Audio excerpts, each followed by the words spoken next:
dia tot el dia, Adrià Lluís. Avui des del canal de YouTube de la Resistència Independentista Catalana ens honora comptar amb la presència d'en Josep Rosell i en Lluís Gibert.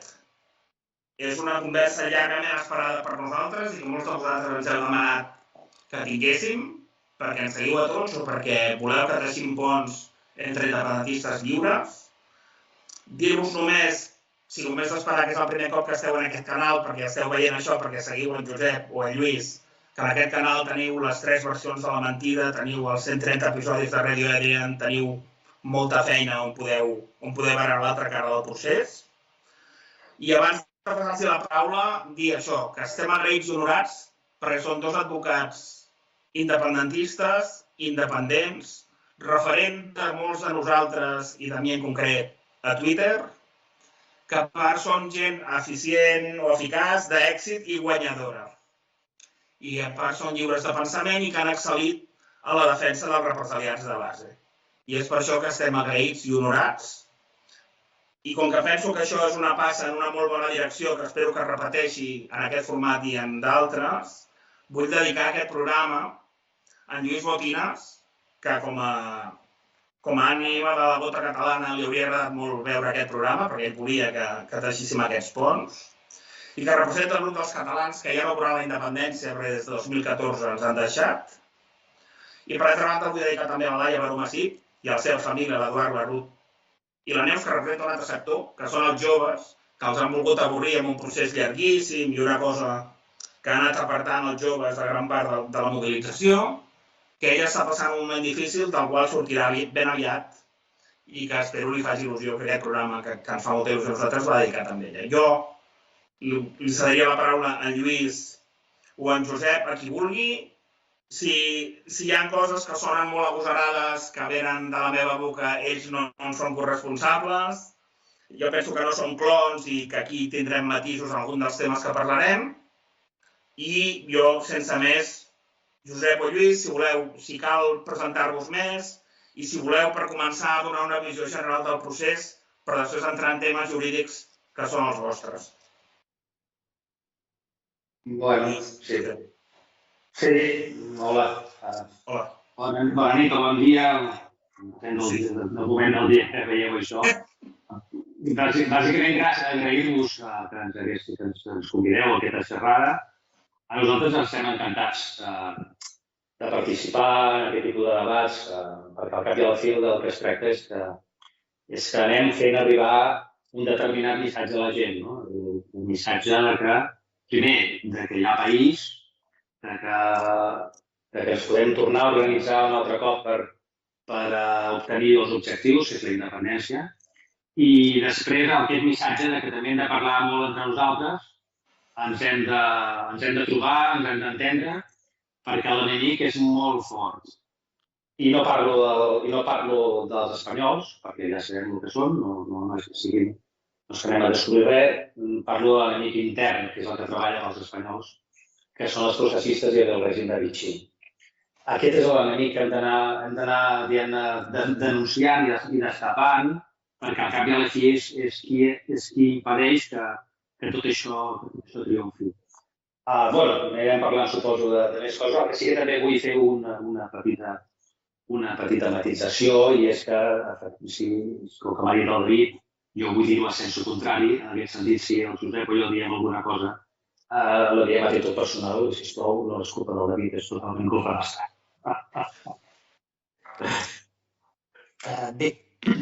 Bé, bon vespre a tothom. Moltíssimes gràcies, David, per convidar-nos. També un record molt especial per Lluís Botinas, que avui no podem tenir aquí.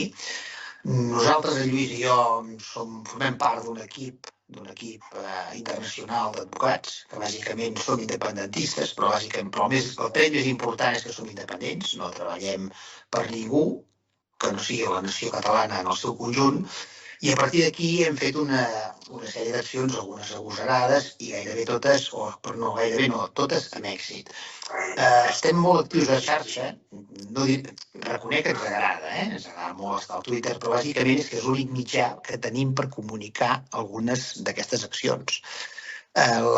Jo mai havia pensat que els espanyols fossin tan, diguem-ne, quixots de plantejar la batalla en l'àmbit jurídic. Jo sempre pensava que ho plantejarien en l'àmbit econòmic. Ells són els que han triat armes amb aquesta espècie de batalla que no deixa de ser un procés d'alliberament nacional que encara ha de començar, perquè estic d'acord que el procés no ho és, però dintre d'aquesta batalla els espanyols han decidit, perquè entre altres coses no poden, si ens poguessin enviar els tancs ja ho haurien fet, han decidit fer l'únic que Europa els hi permet fer contra Catalunya, i és la batalla jurídica. I en aquest sentit, el procés l'únic que ha tingut de bo és que és força apassionant des del punt de vista jurídic. Hi ha hagut molt joc i encara hi ha molt joc en aquest recorregut. El que passa que el primer element és per Espanya, sense els col·laboracionistes, Espanya no hauria pogut impedir la independència. Malgrat que tot el procés en si ja ha estat una farsa, des de les pròpies... Jo, per mi, sempre he defensat que l'únic moment espontani van ser les consultes sobiranistes en alguns municipis i a partir d'aquí s'ha intentat conduir per part dels polítics col·laboracionistes. Sí que és cert que el dia 1 d'octubre a la tarda érem independents de facto. Només calia aguantar i que els polítics aguantessin, evidentment, perquè d'alguna manera es va plantejar, es va reconduir el procés que venia de baix, es va reconduir, es va intentar, anava a dir conduir el riu, però no és gaire bon moment, es va intentar que tot el que era el procés anés conduït pels partits i les entitats satèl·lits dels partits. L'únic descontrol que van tenir va ser el dia 1 d'octubre, on la gent els va sortir malament la jugada en els partits polítics. La gent va decidir resistir. I, evidentment, com que no és que no hi havia res preparat, és que no interessava tirar-ho endavant, doncs estem on estem. M'agradaria comentar sobre l'1 d'octubre, és a dir, coincidint i potser tenim un matís diferent. Nosaltres, com a punt de partença nostra, per algú que no ens coneixi, nosaltres vam arribar al convenciment que, com som una nació ocupada fa 3 segles, l'enemic controla molts mecanismes que nosaltres hem estimat. I a la mort de Franco, que era un moment on podíem haver fet la independència, era un moment de perill, ells van dir allò de l'atado i bien atado. I l'atado i bien atado no només vol dir els aspectes jurídics i el Madrid que coneixem, sinó penso que són els mecanismes psicològics dels que nosaltres estimem i ens han fet estimar. I com aquí dèiem, els que impedeixen que siguem independents tenen cognoms catalans, parlen en català i es diuen independentistes. Perquè si no ho fessis així no podries enganyar un independentista. És a dir, Telecinco i el PP mai podran enganyar a un independentista, però en canvi els partits del procés sí que ho poden fer. Sobre l'1 d'octubre jo penso altres coses, i sembla que salto molt, però igual que hem de separar la gesta nàutica del descobriment d'Amèrica del posterior genocidi, per entendre, és a dir, una cosa és una cosa i l'altra no té per què tenir els mateixos padrins. L'1 d'octubre, i n'hem parlat a Radio Adrian, és un acte de sobirania del nostre poble com no té igual, però al mateix temps és canviar un mandat que teníem, era com canviar lingots d'or, que era el mandat del 27 de setembre del 2015, on havien dit que farien la independència 18 mesos, sense cap referèndum, i era un full de ruta. El 30 de gener, la Muriel Casals diu que el full de ruta es manté com està, l'atropellen aquella mateixa nit, al cap de 15 dies és morta, i anem a parar un referèndum que està posat al dia del Generalíssimo i que acaba amb la no independència. Això, jo diria, no contradiu el que dieu, sinó que podia ser inicialment una cosa i després el poble, en fer-ho seu, podíem haver arribat a la independència encara que no fos el que estava previst en els que ho van coordinar.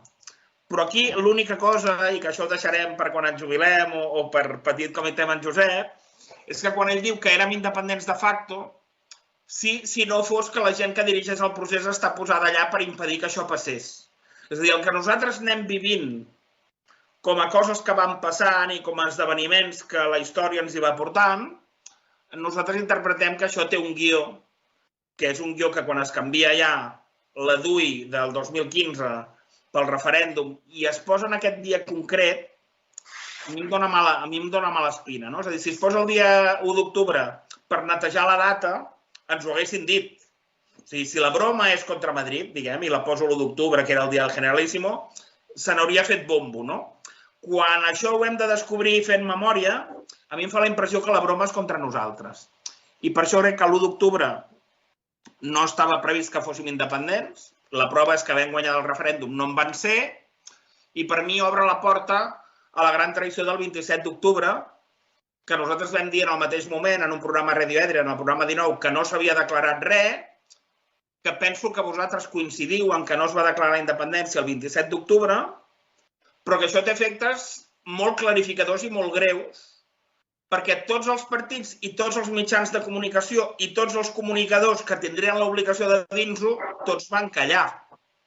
Amb la qual cosa, jo ho entenc com una traïció màxima al poble de Catalunya, de la qual en formen part no només els actors directes del Parlament i del govern, sinó tots aquells que tindrien l'obligació d'avisar-nos i no ho van fer. M'agradaria saber la vostra opinió, si us sembla, del 27 d'octubre, que és una cosa que encara coeja, perquè encara s'ha fet servir com a acte de promoció d'Oriols fent una proposta per aixecar la congelació d'una cosa que no existeix. No sé si m'he explicat. Sí. No es pot dir en cap cas, des del punt de vista jurídic, que el 27 es proclamés la independència. Això no és cert, simplement. Dir el contrari és enganyar o mentir, expressament o per desconeixement o ignorància. Però el dia 27 no es va proclamar res. Es va fer una comèdia en la que ells mateixos van intentar resoldre dos problemes. Un, el problema que tenien amb el propi poble, en el sentit que l'1 d'octubre se'ls escapa de les mans i els catalans van fer nostre un acte de reivindicació i d'alliberament nacional que no tenien previst, òbviament, perquè això és el que has dit tu, David, que el que ells tenien previst era fer una eina de pressió i d'anar fent la viu-viu i de tenir una mica el cotarro controlat, però res més. Llavors, això se'ls va a les mans i el 27 han de fer veure alguna cosa perquè volen continuar manant la colònia, evidentment, i han de fer veure que estan per la labor, però per altra banda també havien de fer veure de cara als espanyols les possibles conseqüències que això pogués tenir, havien de fer veure que ells no havien declarat. Havien de jugar en aquest doble joc, no? Per una banda, dir-nos a nosaltres que sí que declaràvem la TUI, però dir-los als espanyols que realment no estaven declarant res. S'entén bastant quan la Carme Forcadell expressa de forma clara i evident i directa que tot allò que s'estava fent allí no tindria conseqüències jurídiques. Això ho va dir expressament en aquell acte. Per tant, si no té conseqüències jurídiques, de què conya estem parlant? Però jo, per no extendre'm gaire més i deixar el Josep, una cosa que voldria deixar molt clara i que crec que és una molt important que la gent entengui, independentment que ja crec que tots sabem o tots més o menys intuïm, uns ho sabem amb més profunditat, altres no tant, que tot allò en general és una enredada. Però hi ha una cosa que crec que ens ha de quedar molt clar, i és que per arribar al 1 d'octubre, els nostres representants polítics generen una determinada expectativa jurídica. És a dir, nosaltres no... A veure, com podem fer anar a votar la gent? Per exemple, el 2014, amb el referèndum aquell, amb la consulta del Mas, no podíem tornar a fer el mateix, perquè ja es veia que allò, una consulta que tampoc no tenia gaire cosa més. Llavors, ells, òbviament, per vestir tot això, generen les lleis del 6 i 7 de setembre, que és la llei de transitorietat i la llei de referèndum, en la que donen, diguem-ne, una forma, des del punt de vista jurídic impecable, a una declaració unilateral d'independència. Les lleis del 6 i 7 de setembre són una declaració unilateral d'independència, perquè el que estàs dient és, ara aprovem una llei que diu que trenquem amb el que hi havia fins ara i a partir d'ara generem una legislació catalana nova. I això ho hem de referendar. Llavors, ells evidentment pensaven que l'1 d'octubre la gent no aniria a votar, ja ho van dir, només volien la foto. Però, hòstia, ai las, resulta que la gent va i els hi refrenda les lleis del 6 i 7 de setembre. Per tant, en aquest moment es genera una nova línia jurídica, que és la nova línia jurídica de l'Estat català. L'1 d'octubre trenca amb la línia jurídica de la Constitució espanyola, perquè fins ara estàvem sotmesos a la Constitució, i obre una nova via, que és la línia jurídica del 1 d'octubre. A partir d'aquí és quan havien d'aplicar aquelles lleis per tal de desenvolupar l'Estat català. I aquí, evidentment, ja no fan res, perquè això ja era fer el que no volien fer. I, evidentment, no ho van fer. Però aquest missatge que la gent entengui que tot el que estem vivint fins ara, des del 1 d'octubre, és il·legítim, a mi em sembla interessant traslladar-ho. Que la gent entengui que el Parlament de Catalunya actual és un Parlament il·legítim. Tot el que s'està generant des del punt de vista legislatiu és il·legítim. Nosaltres tot això ja no ho hem votat. Ens podrien dir que nosaltres vam votar la Constitució i com que vam votar la Constitució ens hem de menjar la legalitat vigent. Sí, ens ho podíem dir, però això ja es va trencar el 1 d'octubre. Per tant, el 1 d'octubre ja trenquem aquesta via jurídica i, per tant, encetem una via jurídica legítima, que el que passa és que no l'apliquem. Però això no vol dir que no l'apliquem, perquè no la volen aplicar, ja ho sabem tots. Però a mi aquest missatge de via il·legítima, que últimament estic insistint a Twitter, em sembla molt interessant perquè la gent entengui que la gent s'abaralla per anar al Parlament, aquesta obsessió d'anar al Parlament, perquè el Parlament és un Parlament espanyol. És a dir, amb aquest Parlament no anirem enlloc. Estem contínuament legitimant lleis espanyoles que no són les nostres. Sí.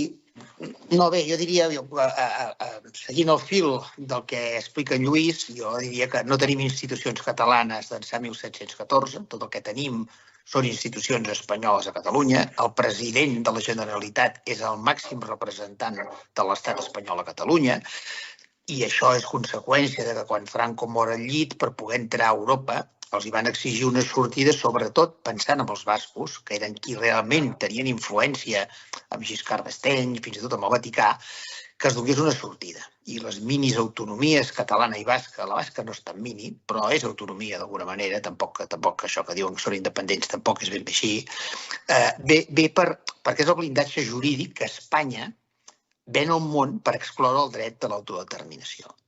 Per tant, el tema de si es va proclamar una DUI el dia 27 d'octubre o no és un tema que té molt poca discussió d'entrada. Les lleis del 6 i 7 eren una DUI de facto. Si va haver-hi alguna DUI, van ser les lleis del 6 i 7. I era una DUI que estaven les pròpies lleis, jo convido la gent a que agafi el Google, les lleis establien que si el resultat dels vots afirmatius superaven els dels vots negatius, quedava proclamada la independència de Catalunya i el Parlament, en el plaç de 48 hores, l'havia de proclamar. Clar, què van fer per fer descarrilar el referèndum? El primer que van fer va ser fer dimitir els síndics del referèndum per incomplir la primera de les obligacions, que era la proclamació dels resultats. Podien haver anat a buscar síndics a Andorra, hi ha juristes de reconegut prestigi que han estat al Tribunal de Drets Humans d'Estrasburg. Hi havia moltíssims juristes de la Catalunya Nord, de Suïssa, que haurien pogut venir, però van anar a buscar funcionaris i juristes disposats a dimitir, però dimitir no per por d'anar a la presó, sinó per por de multes i d'alguna manera poder justificar que incomplien la proclamació dels resultats. Però és que el referèndum es va fer amb totes les garanties. Van votar les persones que es van identificar, es va poder votar, però és que la resposta espanyola és la que acaba legitimant el referèndum. A mi em preocupa molt poc quan algú em diuen no, és que esclar, la sindicatura s'ha dissolt. Però la resposta espanyola justifica el referèndum i és la que d'alguna manera ens dona plena validesa. És a dir, utilitzen la violència. A partir d'aquí ens està dient que no som persones ni ciutadans dintre d'aquest estat. Això justifica directament la independència. Què fa el govern de la Generalitat? Doncs en lloc de convocar el Parlament, i això entenc que la gent ni els hi critica, en lloc de convocar el Parlament per proclamar la independència, convoca una vaga antirepressiva on fins i tot s'hi convida la UGT i comissions obreres. I es passa, en aquell moment s'abandona qualsevol procés independentista i tot és en clau antirepressiva, que és el que els espanyols volien, perquè sempre han anat fent els que els espanyols volien. I aquí és on comença ja a ser irreversible i on ja no serveix per res ni la suspensió dels 8 segons ni del 27. Es perd definitivament el dia 2. El dia 2 era el dia clau, era el dia que es havia de convocar. Clar, el rei dels espanyols no fa el discurs el dia 1 vespre ni el dia 2, el fa el dia 3, quan ja tothom era a casa seva. Perquè gent com el Lluís Llach, com el Jordi Sánchez, que era el president de l'ANC, i va ser candidat a la Generalitat de Catalunya. No va ser president perquè el magistrat Llarena no el va deixar sortir de la presó, però hi havia 72 diputats disposats a investir-los. Quan aquesta gent fan crides, està al Twitter, no els han borrat, abandonar la Via Laietana, és a dir, quan tothom és a casa seu, aleshores sí, el rei dels espanyols se sent fort.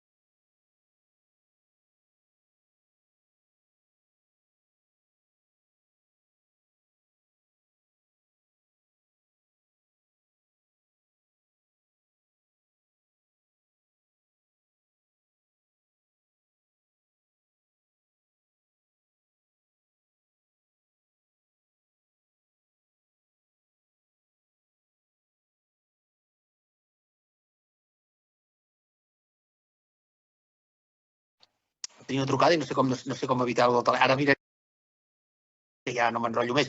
Clar, per tant, a partir d'aquí, el tema del 27, jo només convido la gent que es llegeixin l'acte i que es llegeixin el que es va votar. Com molt bé ha dit en Lluís, es fa constar que no tenia efectes jurídics, que només es llegia la part dispositiva. Però és que, a més, la presidenta Forcadell ho va declarar al Suprem. Va declarar que no tenia efectes jurídics, està gravat, va ser un judici televisat. És clar, et diuen, no, esclar, és que allà si jugava a anar, estava declarant al Suprem i podia dir la veritat, no. Hi ha prova. Per exemple, en el Trapero, quan va declarar que volia detenir el govern, també podia dir que era una mentida i una estratègia de defensa i en canvi del processisme va comprar totalment la frase. S'ha d'aplicar una mica de coherència, si ens creiem el que van dir el Suprem o no. D'entrada, jo puc entendre que amb dret de defensa ells al Suprem diguessin allò que els hi convenia, perquè algú els va, que és fàcil adivinar qui, algú els va assessorar per dir, no, escolta, mira, si no arrieu la bandera, si no demaneu reconeixements al cos diplomàtic, si no ho publiqueu en el diari oficial, si només voteu la part dispositiva i tot allò, no passarà res perquè no s'haurà produït el delicte, no s'haurà consumat. Una mica si agafem l'informe del famós informe del Melero, que és brillant en el procés, doncs ho explica. Ell mateix se'n burla i els acaba dient allò, no arriaron la bandera, no pidieron, fueron a un lugar ignoto, incumplieron la pròpia legalidad republicana, se'n fot allà amb els seus clients a davant, amb un informe brillant, i ell no ocupa de res, ell és un advocat que el van anar a buscar i en tot cas no és culpa seva, ell no té per què ser independentista, només faltaria. No és una crítica, la gent ho ha interpretat com una crítica al senyor Melero i en absolut era una crítica al senyor Melero. Clar, tots aquests arguments, ells d'alguna manera ja els han estan esgotats, però la gent encara s'ho continuen dient, no, és que s'ha d'aixecar la DUI, quina DUI s'ha d'aixecar? S'ha de donar compliment al mandat de l'1 d'octubre. Aquest és el que s'ha de fer, no es va suspendre cap DUI, ni la dels 8 segons, ni la del 27, perquè és que no es va arribar a proclamar, es va fer tot pensant en evitar la repressió. I tot ha estat una lluita antirepressiva, però antirepressiva per a ells. És a dir, antirepressiva pensant en els polítics, no pensant en la gent. No pensant en la gent. Molt interessant, jo diria que estem en consonància en això. Recorda, perquè hem parlat de Melero i hem parlat del tema dels síndics, però que aquest obre un tema que quan hi ha tanta incompetència, és a dir, quan tu arribes a president de Catalunya, ni que sigui la Catalunya ocupada, hi ha una presumpció de que no ets el més tonto de la classe, no? És a dir, que hom no fos capaç del què, però això no vol dir que no haguem de ser capaços de pensar que si hom ha arribat a presidir Catalunya, ni que sigui per un empat a 1.515 d'una assemblea de les CUP, diguem, però si hi arribes, aquesta presumpció de que tens una certa capacitat, no? Llavors, el tema de no triar síndics que estiguin fora de les urpes espanyoles és la manera de garantir que et puguis fer enrere.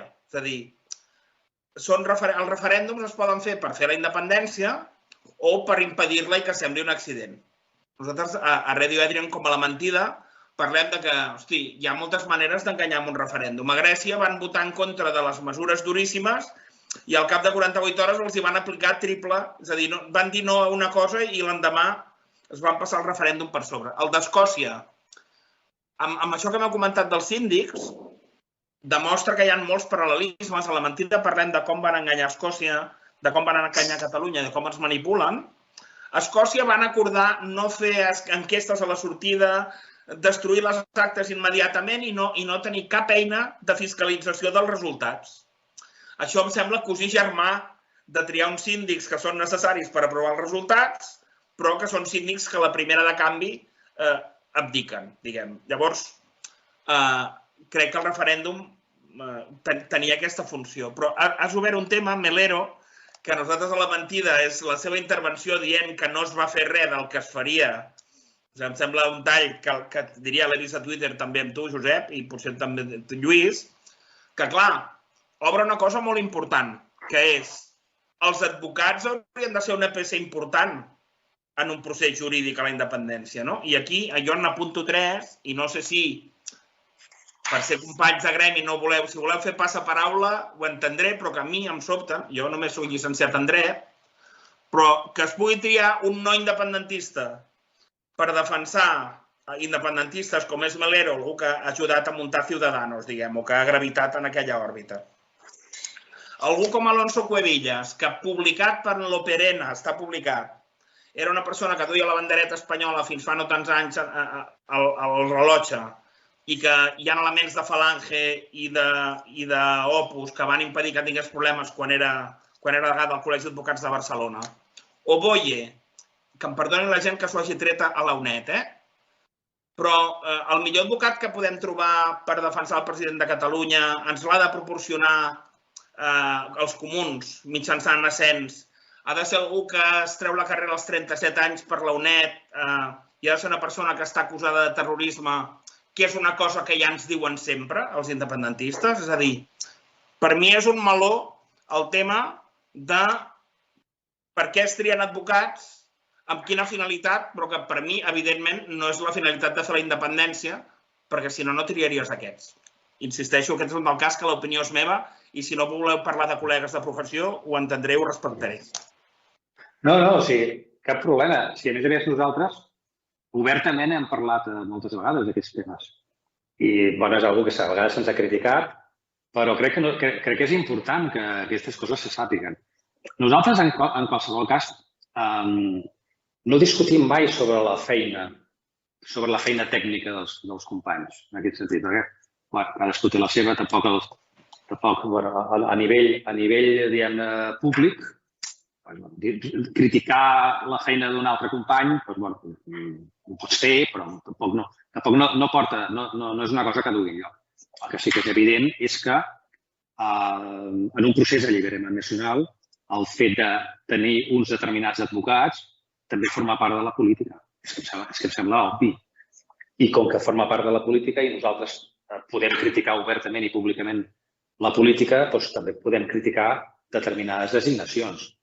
I ho fem obertament sense cap problema. I això no vol dir que siguin ni millors ni pitjors, simplement és que entenem com en un procés d'alliberament... És que jo a vegades penso que la gent no és prou conscient del que és un procés d'alliberament nacional. Això és una guerra sense pistoles, però és una guerra.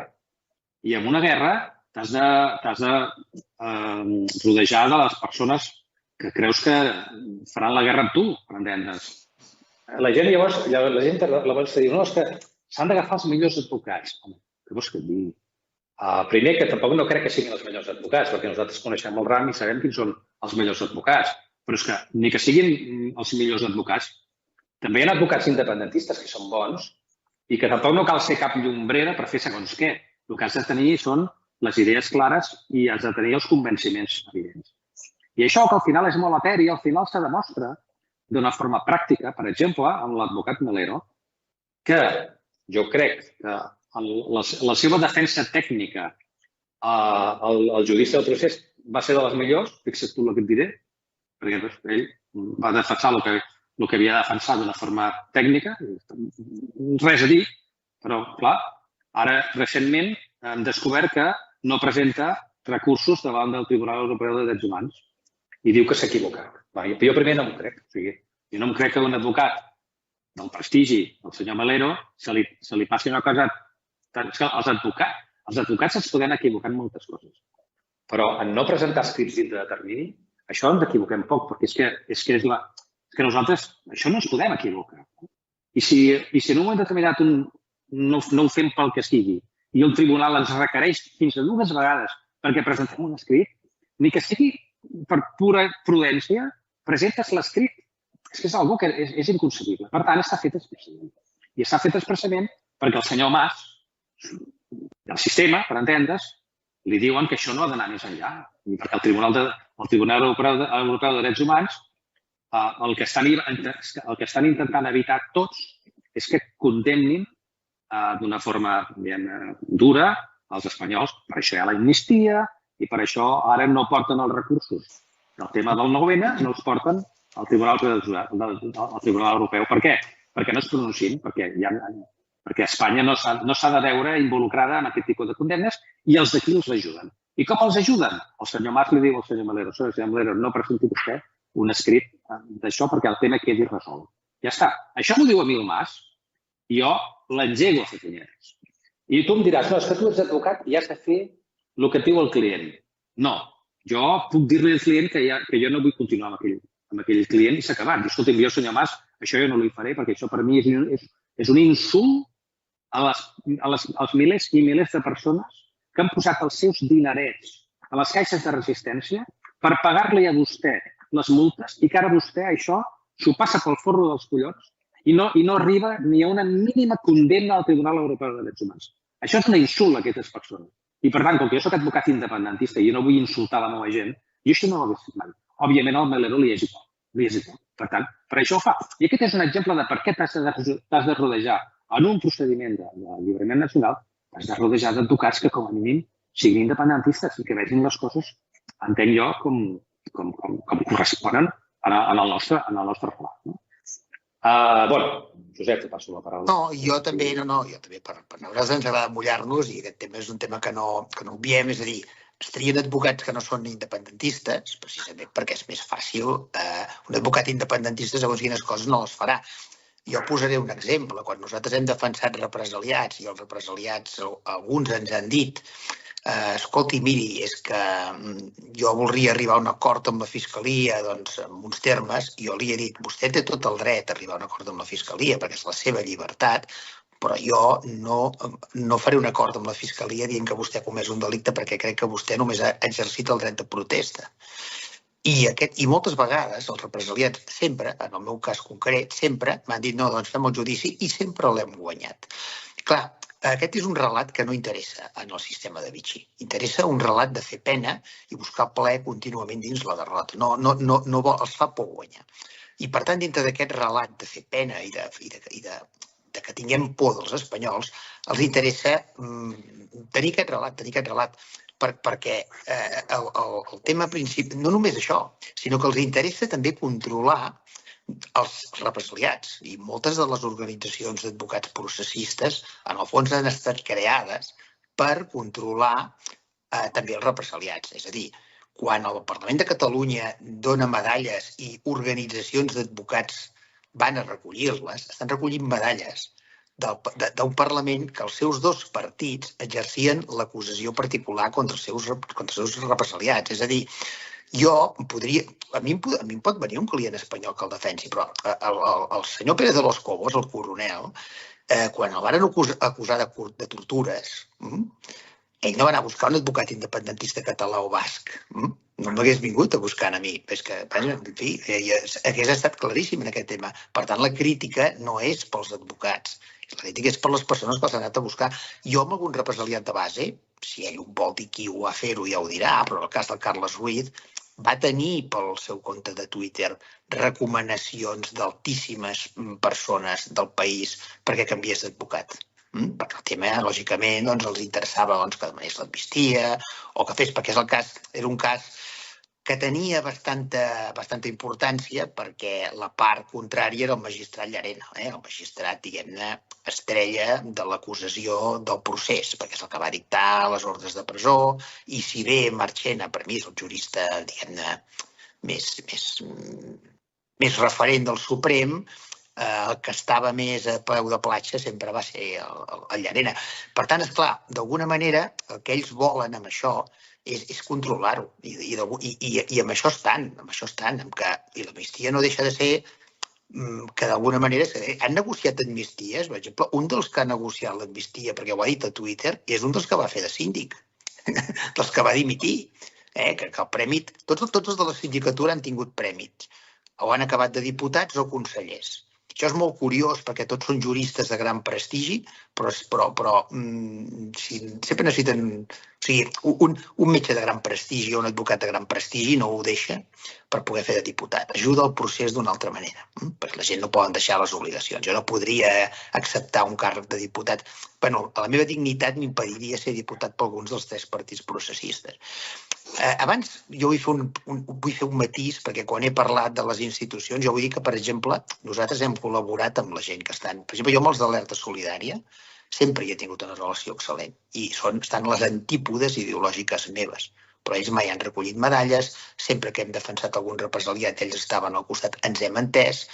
Vol dir que, per tant, no vull jutjar tothom igual, ni a tots els advocats del procés igual, perquè jo he fet crítiques dures amb alguns i només un advocat ha emprès alguna acció contra mi. O sigui, jo, per exemple, amb el senyor Melero no tinc cap queixa en cap sentit. És una persona que ha encaixat la crítica com no podia ser d'una altra manera.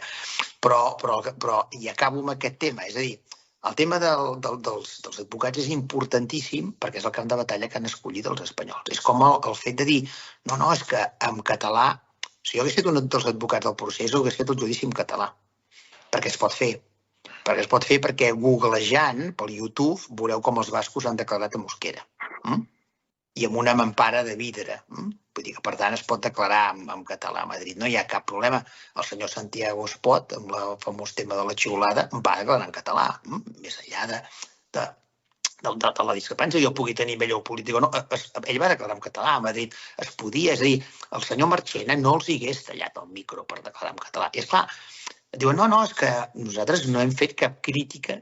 La prova és que cap col·legi d'advocats a nosaltres ens ha fet la més mínima actuació per desconsideració cap company. Al contrari, a mi el col·legi sempre m'ha emparat, el de Barcelona, amb la meva llibertat d'expressió. Això també ho vull dir-ho.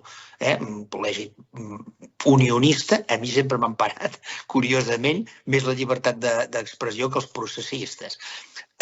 Clar, el tema aquest de per què es fa així és perquè, d'alguna manera, quan els advocats del procés i dels polítics, bàsicament, diuen que ells representen no un client, sinó una causa, doncs bé, podem criticar, no? Jo que no se m'ocorriria mai és criticar un advocat per un tema d'un delicte contra la seguretat del trànsit o d'un homicidi, home, evidentment que no, però quan ells demanen diners i del seu dret de defensa en fan una causa nacional i ells han venut la moto amb tots els fils màgics que tenen escampats pel Twitter, que tot això no s'aguantaria més enllà dels Pirineus, que les sentències, que els pisos, que el momento hamiltoniano.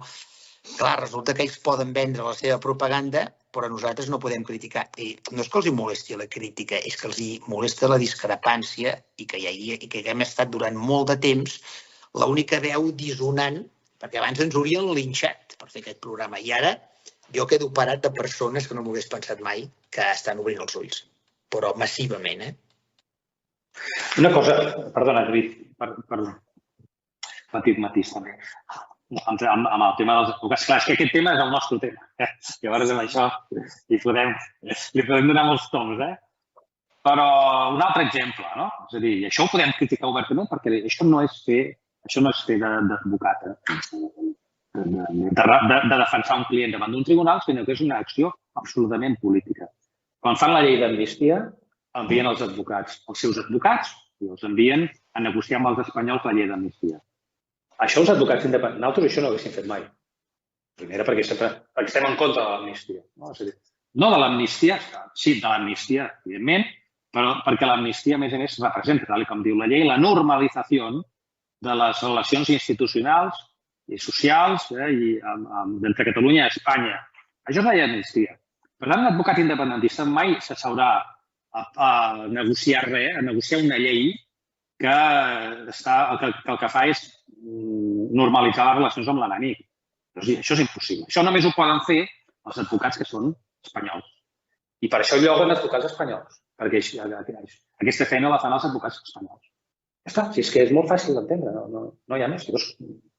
Que cadascú es tregui les conclusions que consideri. No, i reprenent el fet de la llei d'amnistia és que és un element molt nuclear, perquè ens han intentat vendre la moto, a la Comissió de Venècia, els jutges... A veure, els jutges estan aplicant la llei d'amnistia.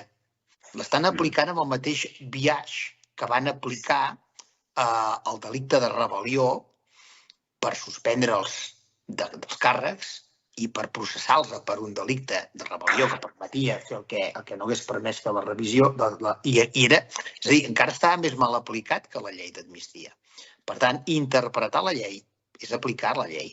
I evidentment, el magistrat Llarena està aplicant la llei d'amnistia amb el mateix biaix que va condemnar per un delicte de sedició amb algú com el senyor Forn, que és incapaç de matar una mosca. Vol dir que, per tant, ja se sabia quin era el biaix. I la Comissió de Venècia, a qui van fer la consulta, va dir no, l'amnistia és perfectament constitucional sempre i quan sigui els jutges els que l'apliquin. És a dir, el que passa que es pensaven, perquè algú els hi va vendre, igual que ara els hi han explicat amb el tema, nosaltres ja ho vam dir-ho en una xerrada que vam fer, que això no tiraria endavant. Ara els hi han venut la moto que el Tribunal Constitucional ho tirarà per terra. I el Tribunal Suprem no aplicarà la llei d'amnistia ni que ho digui el Tribunal Constitucional. Això és un fet que és més que evident. És que, de fet, ja ho han dit, ja ho han dit amb alguna providència, que si ells consideren que xoca contra el dret de la Unió Europea, ells n'aplicaran la llei encara que hi hagi una sentència del Tribunal Constitucional espanyol que ho digui, mentre esperen la resolució del Tribunal de Justícia de la Unió Europea en aquest sentit. Vol dir que, per tant, aquest és el que hi ha. Però, de totes maneres, es fan actes... És un tema que és bastant evident. És bastant evident perquè se'ns va vendre que tot això, quan arribés a Europa, hi hauria un cataclisme i que hi hauria... A veure, és evident que el Tribunal Europeu dels Drets Humans trinxarà la sentència del procés. És a dir, encara que ho hagués fet un alumne de segon de dret el recurs, el trinxarien. Per què? Doncs perquè és molt clara la doctrina del Tribunal d'Estrasburg en aquest sentit. El tribunal que instrueix, sentencia i inadmet recursos és el mateix tribunal. No hi ha hagut dret a una segona instància. El Tribunal Constitucional no és una segona instància. Això sol ja tomba la sentència del procés. I què fa quan l'Assemblea del Consell d'Europa, que és qui nomena els tribunals d'Estrasburg, fa una resolució duríssima que no se'n va parlar gaire, on demanava a Espanya que deixés de perseguir la dissidència política i que reparés el tema, automàticament el Pedro Sánchez fa els indults perquè puguin sortir de la presó i es comença a treballar per l'amnistia, per desmuntar les conseqüències i desmarcar-se de les conseqüències jurídiques de la sentència del procés. En aquest sentit, els polítics catalans tots estan intentant fer de reformistes espanyols i d'alguna manera d'intentar que aquest règim es digui no, això van ser uns quants jutges i això van ser unes lleis que ara ja s'han superat, ja es va reformar la sedició del Codi Penal. Tot això ens va absolutament en contra. Molt bé. Jo tenia apuntat aquí hem parlat d'amnistia, si us sembla, ho donem per tocat el tema.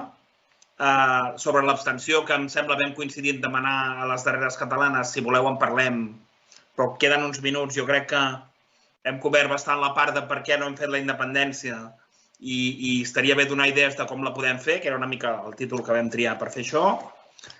Nosaltres hem coincidit en que no volíem aquesta llei d'amnistia, només fer un matís, sense que ens enganxem, que no ens enganxem en això.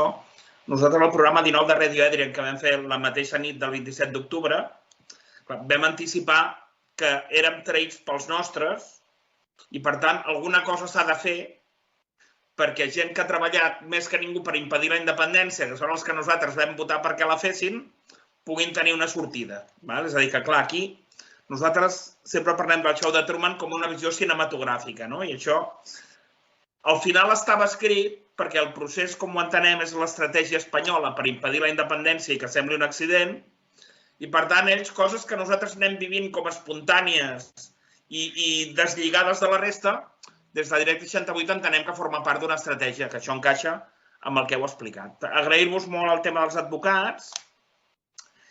Jo, sobre el tema de com fer la independència, per una banda és apartar-se absolutament del que ha estat el procés, perquè el procés no és que no s'hagi fet bé, és que s'ha fet bé en contra nostra, és la nostra visió.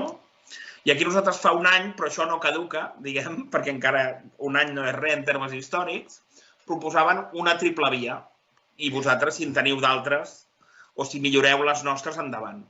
Ens sembla que tancar la porta al procés i tancar-ho, i cadascú amb els seus timings i sense malparlar de qui li ha costat més, és a dir, tenim un problema que és que hem d'ajuntar-nos tots els independentistes amb una unitat real, que és la unitat que on trobem un referèndum, i amb diferències ideològiques al marge, però tenir clar que el procés no duia a la independència.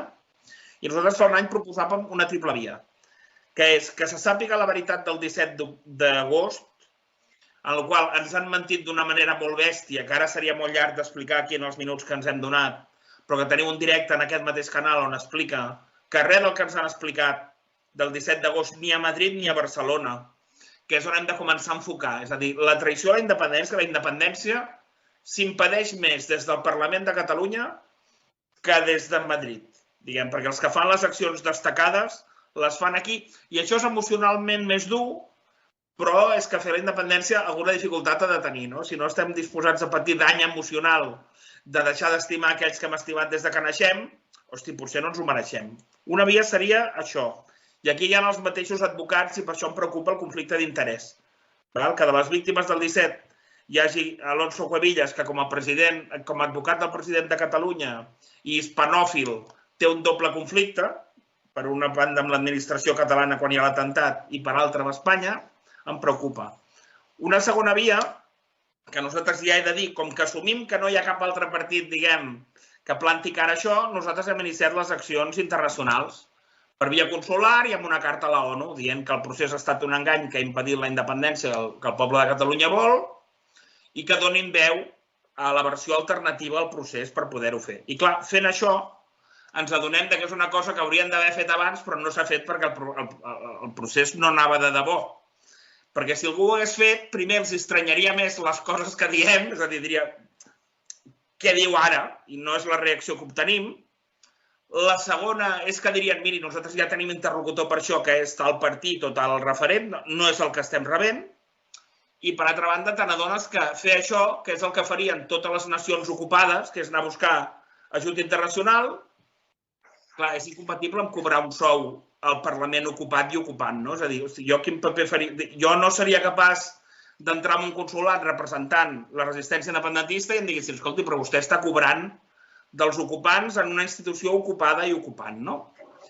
I la tercera via que proposem, que hi arribem després d'11 anys de lluita, a entendre que els partits ens han traït i que això ho hem de fer la gent, és el que hem proposat Compromís d'Ull, que és que la gent directament es pogués apuntar en una llista, que les llistes s'acabin fent per sorteig per evitar que la infiltració i les triquinyoles o els enganys espanyols ens puguin col·locar els seus al davant, com tenen tendència a fer, que hi hagi un compromís notarial o el que sigui, perquè les persones que resultin escollides en el primer ple en què sigui possible declarin la independència.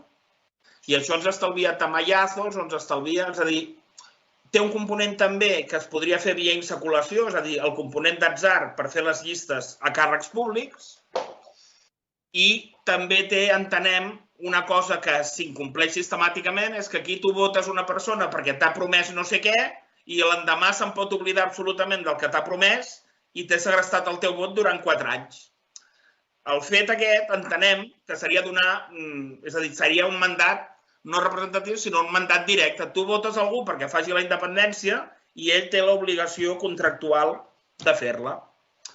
Volia posar això aquí, no per parlar del nostre llibre, sinó perquè nosaltres entenem que la independència no només és possible, sinó que la tenim més a prop que mai, perquè hem anat més enllà, ens hi ha costat més que mai, però hem arribat a la conclusió de que som enganyats més que mai. És a dir, hi ha més persones ara dient que ens han enganyat del que hi ha hagut mai.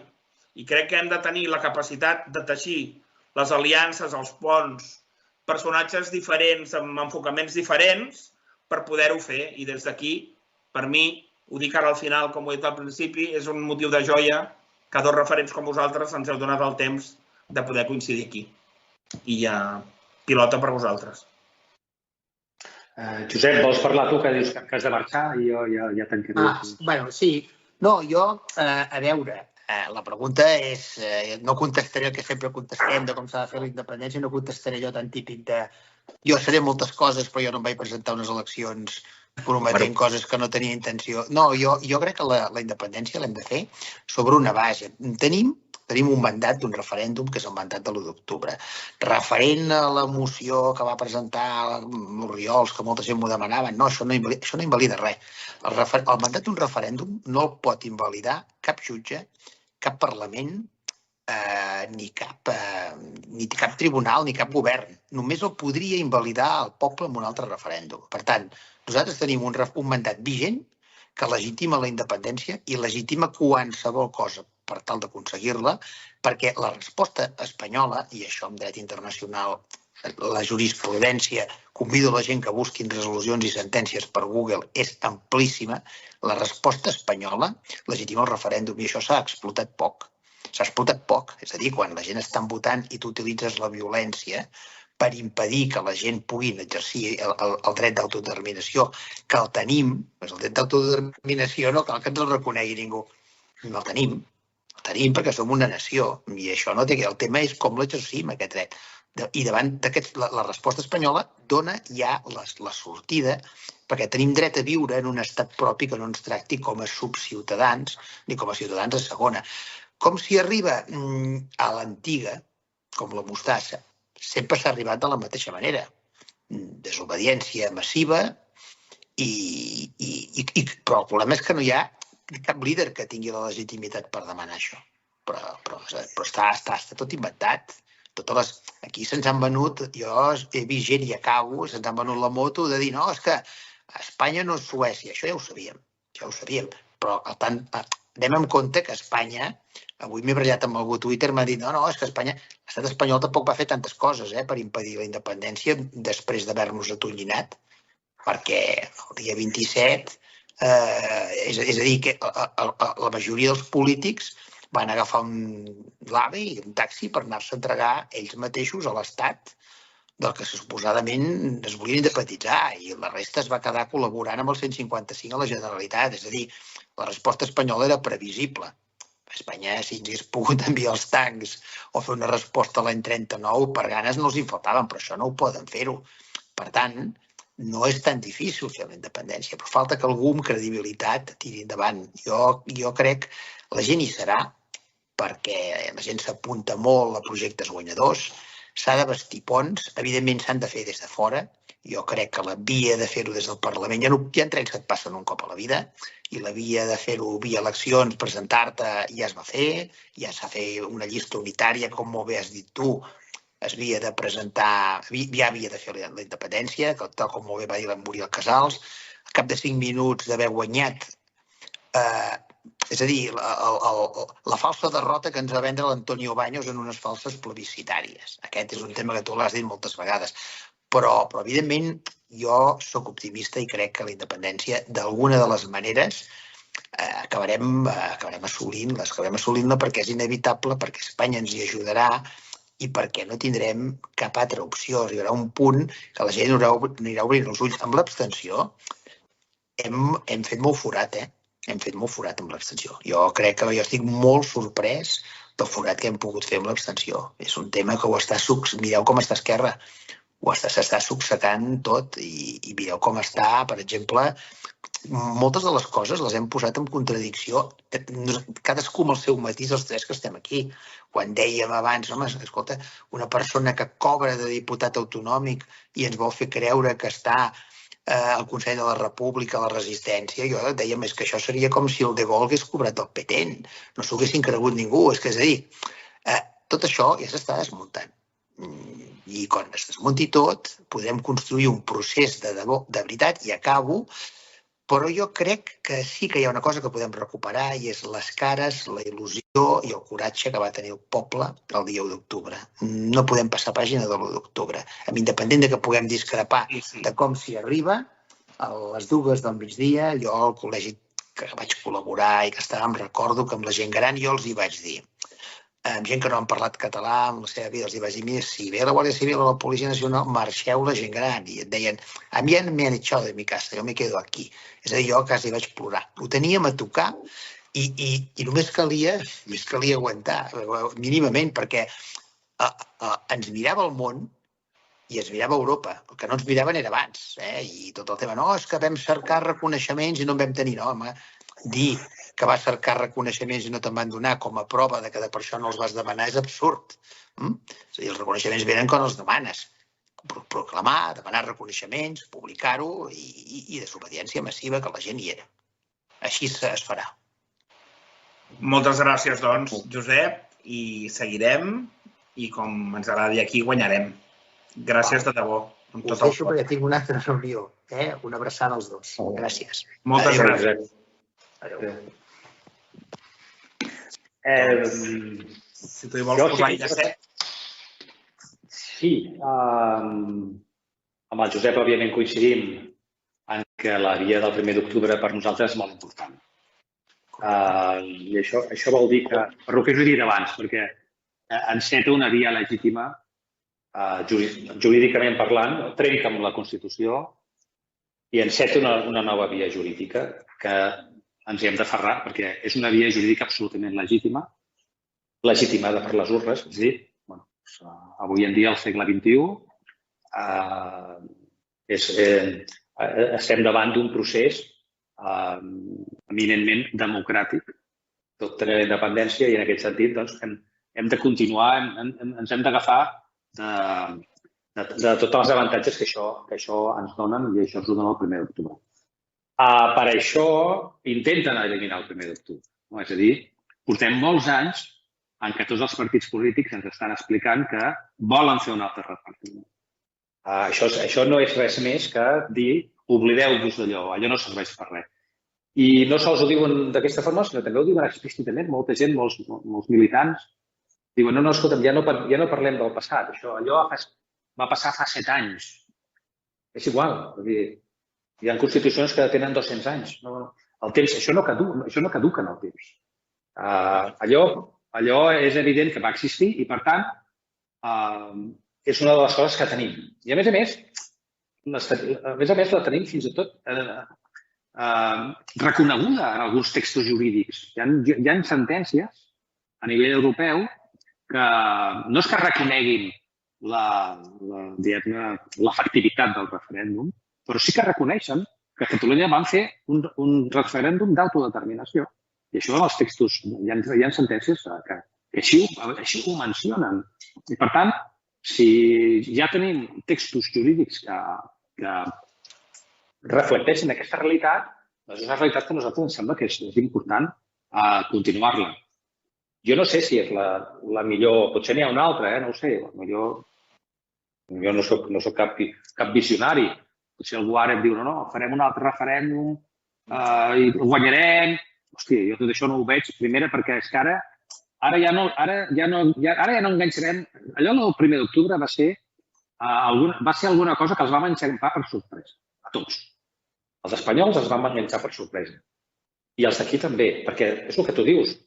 Tot això estava pensat per no aplicar els 18 mesos de la DUI. I, per tant, per no aplicar els 18 mesos de la DUI, que era el que deia el programa electoral de Junts pel Sí, ens vam inventar aquest tema del referèndum per donar-li una legitimitat democràtica. O sigui, la teoria era molt bona, però en el fons el que volien era que tot això se n'anés a la merda, d'acord? Però no s'hi va anar. No s'hi va anar. Sí, perfecte. Aprofitem-ho perquè els van passar per sobre. I en aquest sentit, jo crec que és molt fàcil. O sigui, què s'ha de fer? A més, també tothom ens diu, hi ha aquesta idea, això és molt difícil. No és gens difícil. La gent ha d'entendre que això no és gens difícil. En el sentit de què és el que s'ha de fer. Això ho sabem tots el que s'ha de fer. Evidentment és difícil aplicar-ho, aquest és el problema. Aplicar-ho, però el que s'ha de fer ho sabem tots. Ja tenim un estat proclamat, tenim una via legítima i el que hem de fer és aplicar-la. Ja està, és molt fàcil. Només hem de fer això. Com s'aplica això? Òbviament tenim més força que els altres. Però és que el món funciona així. El món funciona així. Si tens més força que els altres, podràs imposar que la teva llei s'apliqui i no s'apliqui la llei de l'altre. Quin problema tenim ara? Ara tenim que qualsevol cosa que fem hi ha un senyor amb una pistola que és a Madrid i que ens amenaça en posar-nos a la presó. En el moment en què aquest senyor d'aquesta pistola ja no estigui a Madrid i tinguem un senyor amb una pistola aquí que digui no, ara aplicarem això, que és la nostra llei, ja serem independents. És tan fàcil com això. L'element teòric és molt senzill. S'ha d'aplicar. Evidentment és difícil d'aplicar, clar que és difícil d'aplicar, però hem d'analitzar quins són els elements que ens impedeixen aplicar-ho.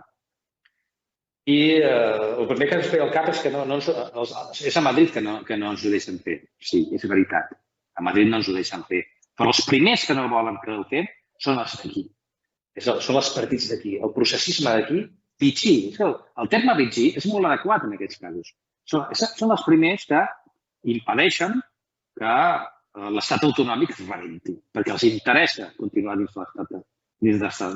l'estat autonòmic i, per tant, no tenen cap interès. Hem de minar aquesta força interna que ells tenen aquí, que és la que ens impedeix, tu abans ho has dit, David, i amb tota la raó, la millor manera d'aturar, a mi no, perquè jo ja sé de què va tot això, però una persona que li digui un de Madrid que no ho ha de fer, no se'l creurà, però si li diu un veí seu, que és català, i que viu aquí i que li diu això no s'ha de fer, doncs és la manera que aquella persona es pensi que això no es pot fer.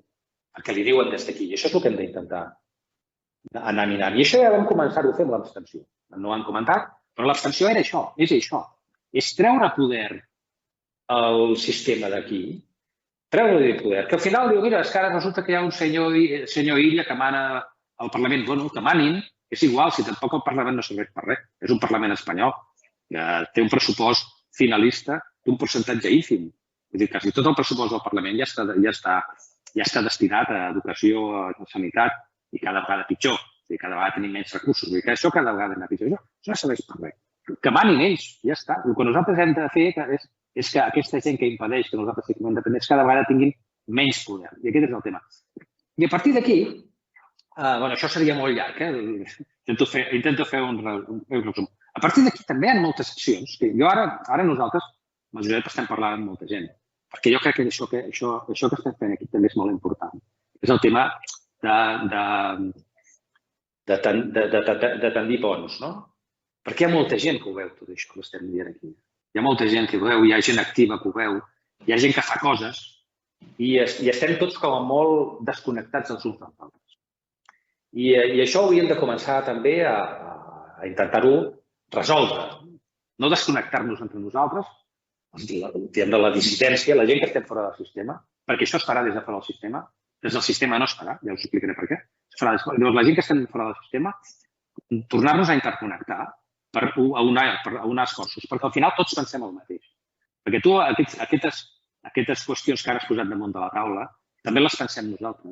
I no hem parlat gaire, tu i jo, de tot això. Hem parlat un dia, però no hem tingut temps de parlar de tot el que hi ha. I quan ara exposes tot això, evidentment, nosaltres estem d'acord.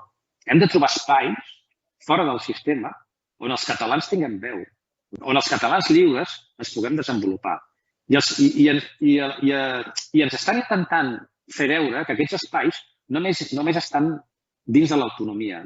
Només podem anar al Parlament, només es podem presentar a les eleccions. No, senyor. Els espais poden ser a molts llocs. I el poder el podem tenir en molts llocs.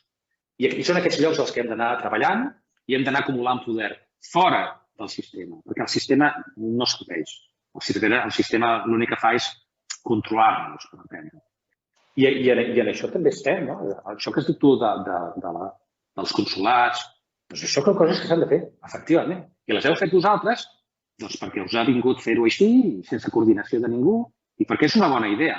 Però en el moment en què vosaltres feu això, nosaltres fem el que tenim pensat els de més enllà facin el que també tenen pensat i comencem a veure que tots estem fent el mateix, doncs això serà important, crec jo. I una cosa que també és important, és a dir, el Parlament de Catalunya, el que és, per exemple, el compromís d'UI. Jo estic d'acord, però això no s'ha de fer ja.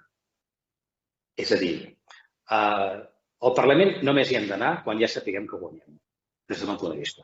Però això avui perquè ho hem deixat molt al final, però ja és el plantejament. És a dir, això només tindrà sentit si té un volum que garanteix la victòria abans d'anar-hi i fer que siguin eleccions merament instrumentals.